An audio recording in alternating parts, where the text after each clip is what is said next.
ఎప్పుడు కూడా తెలివిగా పెట్టుబడి పెట్టాలి. తక్కువ మొత్తంలో ఇన్వెస్ట్ చేసి ఎక్కువ లాభాలను అందుకునేలా ప్లాన్ చేసుకోవాలి.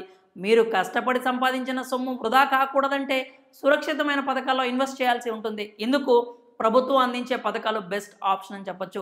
ఈ పథకాల్లో పెట్టుబడి భద్రంగా ఉంటుంది. గ్యారంటీ రిటర్న్స్ అందుకోవచ్చు. మరి మీరు కూడా పెట్టుబడి పెట్టాలనుకుంటున్నారా? లాభాలు అందించే స్కీమ్స్ కోసం చూస్తున్నారా?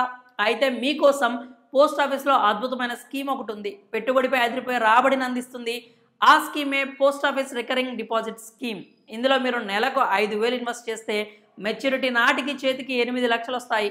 ఈ పథకంలో మెచ్యూరిటీ వ్యవధి 5 సంవత్సరాలు. ఎక్కువ మొత్తంలో లాభం కావాలనుకుంటే 10 సంవత్సరాలకు పొడిగించుకోవచ్చు. ఇందులో అధిక వడ్డీ రేటు పొందొచ్చు. ఇందులో పెట్టుబడిపై వడ్డీ రేటు 6.7% వస్తుంది.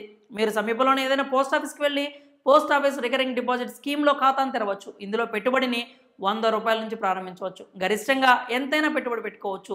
మీరు చేసే ఇన్వెస్ట్మెంట్పై ఆధారపడి ఆదాయం అయితే వస్తుంది. సింగిల్ అకౌంట్ లేదా జాయింట్ అకౌంట్ కింద గరిష్టంగా 3 కలిసి ఈ స్కీమ్లో పెట్టుబడి పెట్టచ్చు. పోస్ట్ ఆఫీస్ ఆర్డీ పథకంలో మైనర్ పేరు మీద కూడా మీరు ఖాతా తెరవచ్చు. అయితే ఇందులో తల్లిదండ్రులు తమ గుర్తింపు పత్రాలు ఇవ్వాల్సి ఉంటుంది. పోస్ట్ ఆఫీస్ రికరింగ్ డిపాజిట్ స్కీమ్లో ప్రతి నెల 5,000 పెట్టుబడి పెడితే సంవత్సరానికి 60,000 అవుతుంది.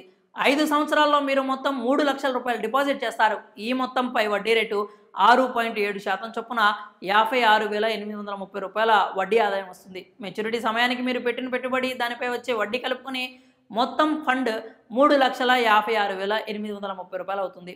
ఇప్పుడు మీరు ఈ ఖాతాను మరో 5 ఏళ్ల పాటు పొడిగిస్తే మీరు 10 సంవత్సరాల్లో డిపాజిట్ చేసిన మొత్తం 6 లక్షలు అవుతుంది.